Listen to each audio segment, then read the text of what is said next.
أرست زينام متحف يمدمر منجز زغودل ناي موسى ጽንሰ ሐሳብ ዘመላኽት ምዃኑ ምሁራን ገሊጾም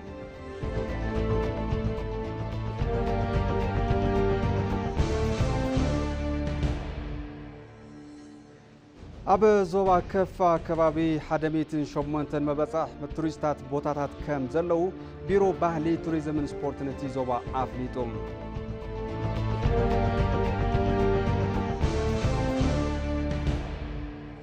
ካብ ዜና ወጻኢ ቤት ዕዮ ምቁጽጻር ማዕድን ዴሞክራሲያዊት ሪፐብሊክ ኮንጎ ኣብ 2025 ምህርቲ ኮባልት ናብ ወጻኢ ምልኣኽ ዝግድብ ውሳነ ኣመሓላሊፉ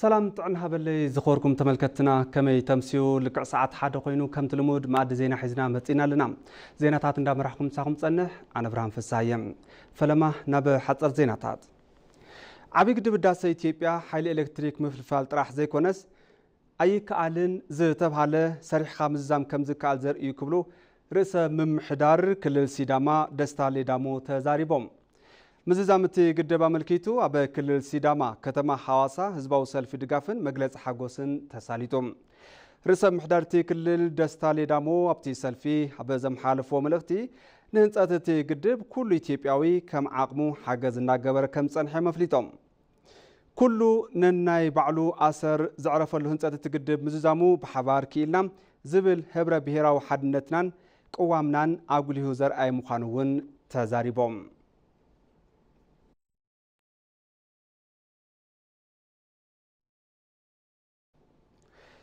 أب أكلات ماي زقاتمو سقاتات دحننت ببقعات نمحلاو ستتعيش بوليس حالوا بحرن وسنا وسن ويدمام كوستال غارد أب قالاي نقات عبي قدب داسة إثيوبيا سراح كم زجمره كوميشنر جنرال كوميشن بوليس فيدرال إثيوبيا دملاش قبر مكائل قليسوم كوميشنر جنرال دملاش قبر مكائل مسقل قالوا زينا إثيوبيا بزنورم تانحيت قبن قديم كامكل خالن انت فتصامون ببقعات ممرمارن زخل زمن او تكال بوليس ناتهانت ايلوم بوليس سلام اندحنت زيغاتات بزت امامن كونتات محلاو استفرالي اودادباتات بمفتار سرحو باغباو ناتواص كم زخنون صريحهم كابزياتهم دما دحنت اكالات ماي مرغغا زخل بوليس حلوا بحرن وسنا وسنن وي دما كوستال غارد زتبهال كفلي بوليس كم ستعيش بمحبار ابقالاي نغات عبي قدب داسه اثيوبيا سرحو كم جمر حبيروم كوستال غارد زمناوي جلباتات موتر استعاطقه كم زخونه بمغلاص اتوم جلباتات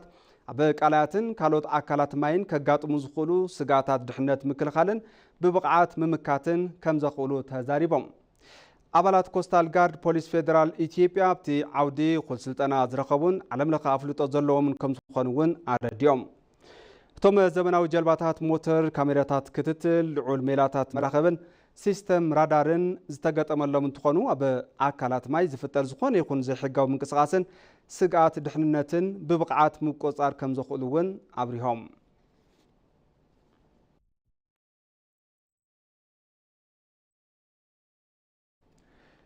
اب ممحيشي ماكرو قطبا تخرت استقبرلهم زفرات زحش قطبا عبيت نكبزقب عدل فاتيروم يوم كبلو أمخاري ماكرو قطبا قدامي منستر أمباسادر جرما برو حابيروم إثيوبيا تكبراوي زغبرتو استمال ممحش ماكرو قطبا زفر أفريتي اندستري حويسو أب عودتات حرشان أغلغلوتن نستوافر سوهافتي سفح عدل حزو كم زمت أون العلوم يوم عبيت قطباوي حافتي إثيوبيا أب حدت عودتات استمركوسا كم زنور بمزخر دحري تكبراتي ممحش جنام نعودي بزها قطبا استفلي تخرت توهيبو نصر حير كبيلهم بفلاي كاب وطا عداغا زاتو زنبره فريات بفريات وشت هاجر متكا زعق وصي ترخيبيو مبالهم قلقالو زينا إثيوبيا صبصيبوم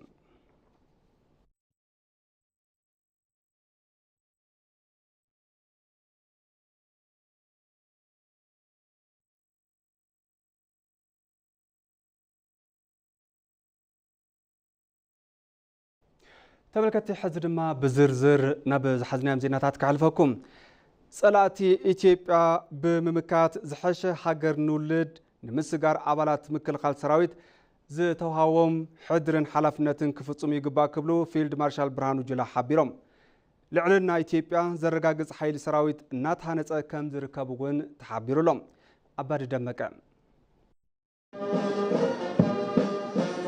መሰልጠኒ መከላኸሊ ሰራዊት ሁርሶ ንመበል 26 ዙር ኮርስ ንስር ኣመሪቑ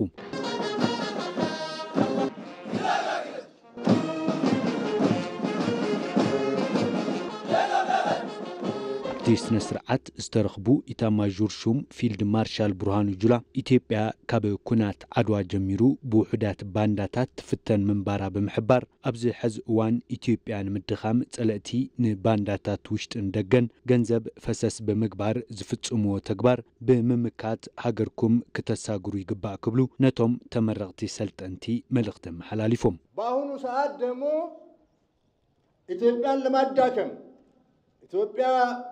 ኢትዮጵያ ንምድኻም ሃብቲ ተፈጥሮኣን ከይተጠቀም ንምግባር ዝሰርሑ ጸላእቲ ኣለዉ እዞም ጸላእቲ ባንዳ ብምእላሽን ብምውዳብን ብምዕጣቕን ሚድያ ብምሃብን ገንዘብ ብምኽፋልን ውሽጣዊ ጸገማትና ከም ነዳዲ ተጠቒሞም ሃገርና ንምድኻም እናሰርሑ እዮም ንስኹም ተመረቕቲ ሰልጠንቲ እዞም ባንዳታት ለኣኽቶምን ብምውጋእ ብምቅላስ ብምስዓር ሃገርኩም ንኽተሳግሩ ዝተመረጽኩም ሰልጠንቲ ኢኹም እያታት ኢትዮጵያ ኣብ ኣጸጋሚ ኩነታት ውሽጢ ኮይኖም ሃገር ዓቂቦም ከም ዘጽንሑ ዝሓበሩ እቶም ፊልድ ማርሻል ተመረቕቲ ሰልጠንቲ ኢትዮጵያ ናይ ምሕላው ልዑል ሓላፍነት ኣለኩም ኢሎም ልክ አባቶቻችን ባዶ እግራቸውን ሰርተው ዛሬ ባለጫማ መኮንኖችን አያታትና ብዘይሰኣኒ ሰሪሖም ሰብሳእኒ መኮንናት ከም ዘፍረዩ ኩሉ ንስኻትኩም ድማ ድሕሪኹም ንዝመጽእ ወለዶ ዝሓሸ ንክኾን ዝሓሸ ሃገር ንኽርከብን ዝተዋሃበኩም ሓላፍነትን ልኡኽቶን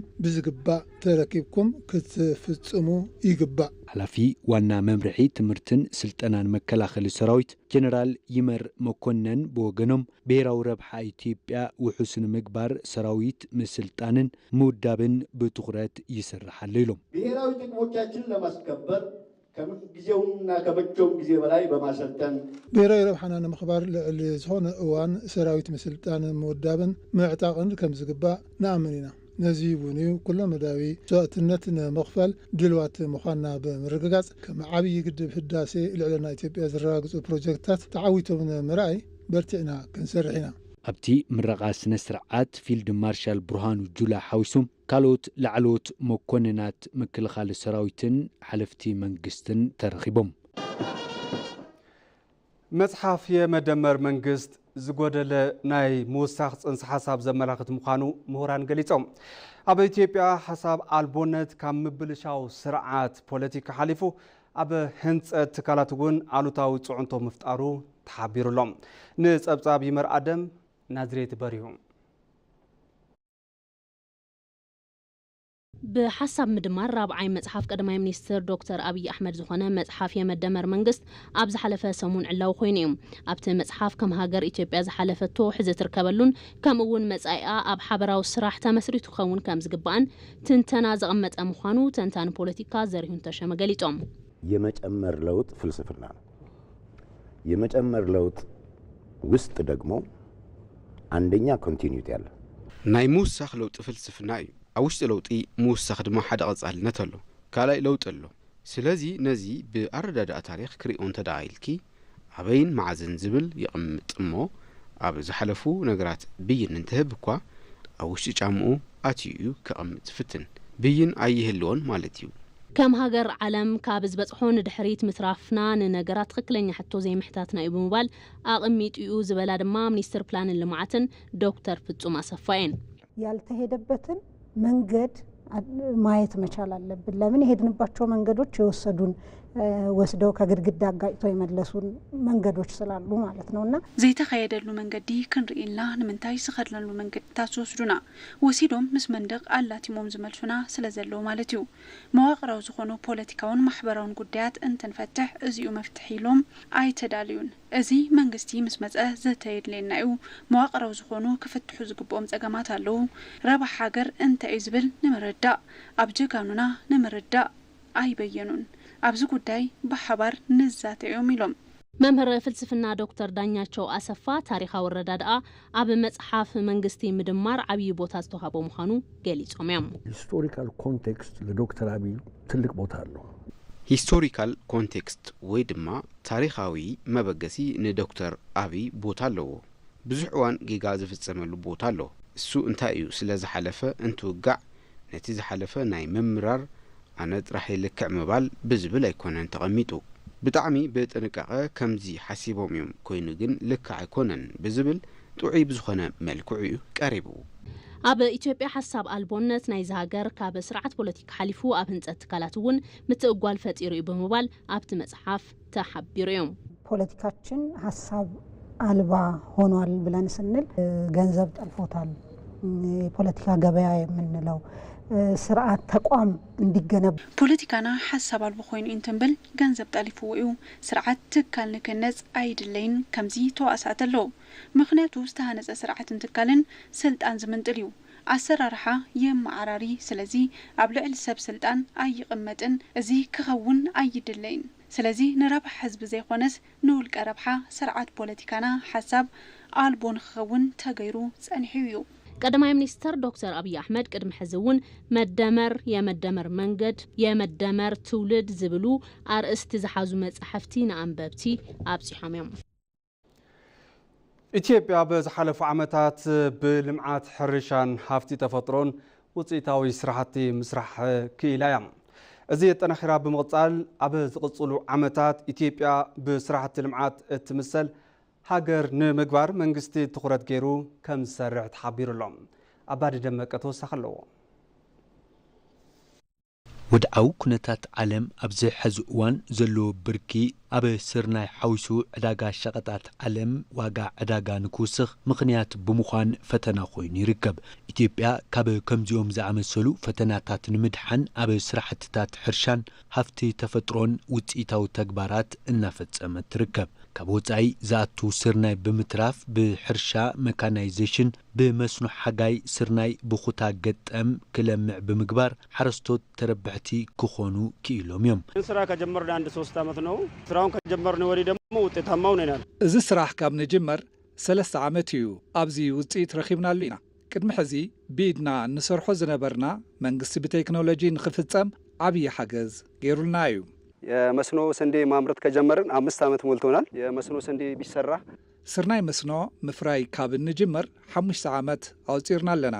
እዚ ስራሕ ንዓርስናን ሃገርናን ውጽኢት ዝርከበሉ ምዃኑ ኣሚንና ስለ ዝኣተና ካብ ስርናና ሓሊፉ ንሃገር ዝተርፍ ፍርያት ምፍራይ ጀሚርና ኣለና። ኢትዮጵያ ንዘፈርሕ ሕርሻ ዝሃበቶ ጠመተ ብመግቢ ዓርሳ ንኽትኽእልን ውሕስና መግቢ ንኽተረጋግጽን ብዓብዪ ዝሕግዝ እዩ። ቀዳማይ ሚኒስትር አብይ አሕመድ የመደመር መንግስት ወይ ድማ ናይ ምድማር መንግስቲ ዝብል መጽሓፎም ኣብ ዘመረቐሉ እዋን ኢትዮጵያ ካብ ድኽነት ወፂኣ ብልምዓት ስርናይን ሓምለዋይ ኣሰርን እትጽራሕ ሃገር ከም ዝኾነት ገሊጾም እዮም። የመፈጸም ብቃታችንን በብዙ መንገድ አይተናል። ናይ ምፍጻም ዓቕምና በብዙሕ መንገዲ ተዓዚብና ኢና። ናትና ድሌት እትመስል ሃገር ምፍጣር ዘይኮነስ እትምሰል ሃገር ምፍጣር እዩ። ሓምለዋይ ልምዓት ኣብ ታሪኽ ጸለምቲ ዘይተፈተነ ኢና። 48 ቢልዮን ፈልሲ ምትካል ዝኸኣልና እዚ ኣብ ታሪኽ ማህደር ተሰኒዱ ዝቕመጥ እዩ። ኣብ ልምዓት ስርናይ ዝተረኸበ ውጽኢት እውን ብተመሳሳሊ ክግለጽ ዝኽእል እዩ። እዚ ተደሚርና ብሓባር ምስራሕ እንተኽኢልና መጻኢና ዕዉት ከም ዝኸውንን ዘይንኽእሎ ነገር ከም ዘየለን ዘርኢ እዩ። ኢትዮጵያ ብመግቢ ዓርሳ ንምኽኣል ካብ ዝናብ ብተወሳኺ ሃፍቲ ማይ ከርሰ ምድሪ ብኣግባቡ ብምጥቃም ኣብ ዝሓለፉ ዓመታት ውጽኢታዊ ዝኾነ ልምዓት ሕርሻ እናፈጸመት ምምጽኣ ዝፍለጥ እዩ። ኣብ ዞባ ካፋ ከባቢ 108 መበጽሕ ቱሪስታት ቦታታት ከም ዘለዉ ቢሮ ባህሊ ቱሪዝምን ስፖርትን እቲ ዞባ ኣፍሊጡሎም። እቲ ዞባ ካብቲ ክልል ሓሊፉ ንሃገር ኢሉ እውን ንዓለም ዝበቅዕ ሃፍቲ ተፈጥሮ ከም ዝውንን እቲ ቢሮ ኣብሪሁሎም። ናዝሬት በሪሁ ዝርዝር ኣለዋ። ኣብ ክልል ደቡብ ምዕራብ ኢትዮጵያ ካብ ዝርከባ ዞባታት ሓደ ዝኾነ ዞባ ካፋ ብዙሓት ተፈጥሮውን ታሪኻውን ሃፍትታት ተፈጥሮ ዝሓዘ እዩ። እቲ ዞባ 3 ብሄረሰባት ሓቂፉ ዝሓዘ ምዃኑን 108 መባፅሕ ቱሪስት ቦታታት ከም ዘለዎን ሓላፊት መምርሒ ባህሊ ቱሪዝምን ስፖርትን ዞባ ከፋ ወይዘሮ ታሪኳ ታከለ ተዛሪበን። ከፋ ዞን ያው ዞኑ እጅግ በጣም ሰፊና 3 ብሄረሰቦችን አቅፎ የያዘ ነው። ዞባ ከፋ ብጣዕሚ ሰፊሕን 3 ብሄረሰባት ሓቂፉ ዝሓዘን እዩ። ከፋ ናኦን ጻራን ብሄረሰባት ኣብ ሓደ ብሄረሰብ ከፋ ተባሂሉ ኣጣሚሩ ዝሓዘ እዩ። ብኡ ልክዕ ድማ ብጣዕሚ ብዙሓት ባህልታት መባፅሕ ቱሪስት ጥንታዊ ተፈጥራዊ ሃፍቲ ዘለዎ ዞባ እዩ። እዚ ድማ ፍሉይ ይገብሮ ከም ዞባና መባፅሕ ቱሪስት ኢልና ብ3 መልክዕ ጥንታዊ ታሪካዊን ተፈጥራዊ ፈሊናዮም ኢና። መጽናዕታዊ ዳህሳስ ብምግባር ድማ 108 መባፅሕ ቱሪስት ኣለውና ማለት እዩ። ኣብ ዞባ ከፋ ዘለው ሃፍታት ተፈጥሮ ካብቲ ክልል ሓሊፉ ንሃገር ኢሉውን ንዓለም ክበቅዕ ዝኽእል መባፅሕ ቱሪስት ቦታታት ከም ዘለዎውን እተን ሓላፊት የብርሃም ከዚህ ውስጥ ደግሞ በዞኑ መንግስት እጅግ በጣም ከፍተኛ ትኩረት ተደርጎ ካብዚኣቶም ውሽጢ ድማ ብመንግስቲ ዞባ ጠመተ ተዋሂብዎም ለሚዖም ንመባፅሕ ቱሪስት ዝበፅሑ ልዕሊ 28 ቦታታት ኣለው። እዚ ዞባ ልዑል ዝኾነ ሃፍቲ ተፈጥሮ ዘለዎ ንሃገር ኢሉውን ንዓለም ክበቅዕ ዝኽእል መባፅሕ ቱሪስት ኣለዎ። ቁጠባ ሃገር ክብ ዘብሉ ቦታታት እውን ኣለዎ። ዞባና መንጫዕጫዕታ ባርታ ጌሻ ኤሌሎ ኣለውና። ጉቶ የእግዚአብሔር ድልድይ ዝበሃል ኣሎ። ብተፈጥሮ ዝተሰርሐ ድልድል ብምዃኑ ስያምኡ ካብኡ ዝነቐለ እዩ። እዚ ድልድል ብታሕቲ ዋሕዚ ማይ ኣለዎ። ብልዕሊኡ ድማ ሰባት ዝጓዓዝሉ መንገዲ ኣለዎ። ዘገርም ተፈጥሮዊ ሃፍቲ እዩ። ነዚ እውን መንግስቲ ዞባና ልዑል በጀት ብምምዳብ መንገዲ ኣስሪሑ ሰባት ዝግብንይዎ ፍሉይ ቦታ ክኸውን ገይሩ እዩ። ወይዘሮ ታሪኳ ወሲኽን ኣብቲ ዞባ ልዕሊ 500 ዓመታት ዘቑፀሩ ኣብያተ ክርስቲያናት ከም ዘለዎን ብበዓል መዘሓለዋ ሓድግታት ፌደራል ሓለዋን ጽገናን ዝግበረሎም ከም ዝኾነን ይሕብሮም። ሌላኛው ደግሞ ጥንታዊ አብያተ ቤተክርስቲያን ናቸው። ካልእ ድማ ጥንታውያን አብያተ ክርስቲያናት እዮም። ልዕሊ 500 ዓመታት ዘቑፀሩ ዕድመ ፀገቡ አብያተ ክርስቲያናት ኣለው። ጊዮርጊስ ጊዲ ጊዮርጊስ ኩቲ ሚካኤል ዝበሃሉ አብያተ ክርስቲያናት ብብርካ ሃገር ብሓድግነት ተመዝጊቦም ሓለዋ እናተገበረሎም ዘለው። እዚ እውን በዓል መዚ ሓለዋ ሓድግታት ፌደራል ፍሉይ ክትትል እናገበረ ጽገና እናገበረ ዝሕለዎም ታሪኻዊ ጥንታውን አብያተ ክርስቲያናት እዮም። ካልእ ኣብ ዩኔስኮ ዝተመዝገበ ልዕሊ 760,000 ሄክታር ዝተተሓሓዘ ጫካ እዩ። ኣብዚ ጫካ ሃገር በቆል ኮይኖም ኣብ ዝኾነ ቦታ ክርከቡ ዘይኽእሉ ዓሌታት ተኽሊ ዝሓዘ እዩ። ንመድሓኒት ዝውዕሉ እጽዋታት እውን ኣለዎ። እቲ ዞባ ብርክት ዝበለ ሃፍታት ተፈጥሮ ዝተዓደለ ከባቢ ምዃኑ እውን ገሊፀን እየን።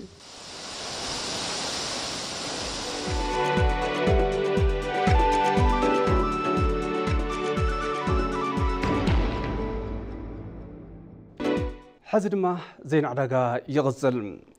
ብገዛኢ ብሔራዊ ባንኪ ኢትዮጵያ እዮብ ተካልኝ ዝተመርሐ ጉጅለ ልኡኽ ቁጠባዊ ምትሕብባር ኢትዮጵያን ቻይናን ብዝበለፀ ንምጥንኻር ዝዓለመ ዑደት ኣብ ቤጂንግ የሳልጠሎም። ጉጅለ ልኡኽ ኢትዮጵያ ኣብ ቻይና ኣብ ዝህልዎ ጻንሒት ምስ ዋና ዋና መሓዙት መንግስትን ንግድን እታ ሃገር ከም ዝዝቲ ትፅቢት ከም ዝግበረሉ ግልጋሎት ዜና ኢትዮጵያ ካብቲ ቦታ ዝረኸቦ ሓበሬታ የረድም።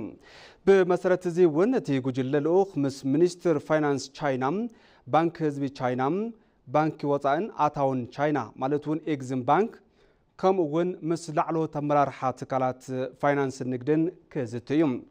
እቲ ዑደት ኢትዮጵያ ምስ ቻይናን መሓዙታን ዘለዋ ርክብ ንምጥንኻር ከምኡ እውን ኣብ ምምጥጣን ዕዳ ንምዝታይን ኣብ መንጎ ኢትዮጵያን ቻይናን ዘሎ ቁጠባዊ ምትሕብባር ንምጥንኻርን ዝዓለመ እዩ ተባሂሉሎም።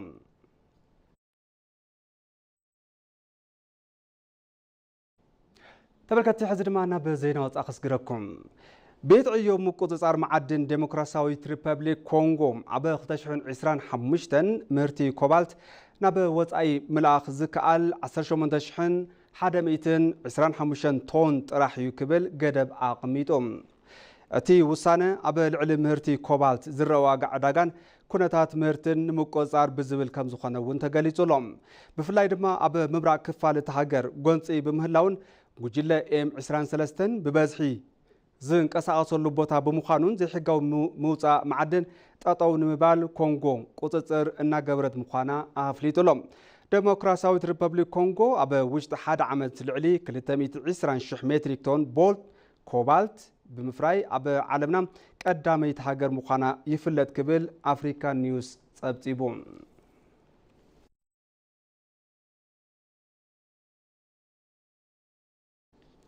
ኣብ መወዳእታ ማዕድ ዜና ቅድሚ ምዛምና ቀንዲ ዜናታት ዝዕለተ ከዘኻኽረኩም መጽሓፍ የመደመር መንግስት ዝጎደለ ናይ ምውሳኽ ጽንሰ ሓሳብ ዘመላኽት ምዃኑ ምሁራን ገሊጾም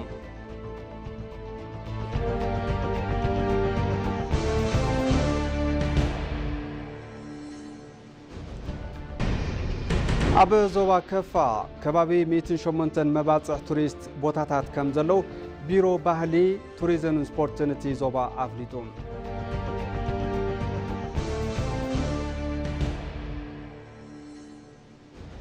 ካብ ዜና ወፃኢ ቤት ዕዮ ምቁፅጻር ማዕድን ዲሞክራሲያዊት ሪፐብሊክ ኮንጎ ኣብ 2025 ምህርቲ ኮባልት ናብ ወፃኢ ምልኣኽ ዝግድብ ውሳነ ኣመሓላሊፉ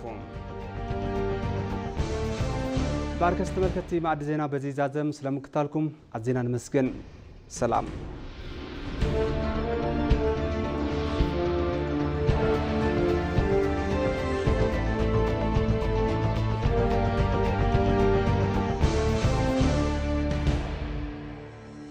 مسكلي بكور حزالي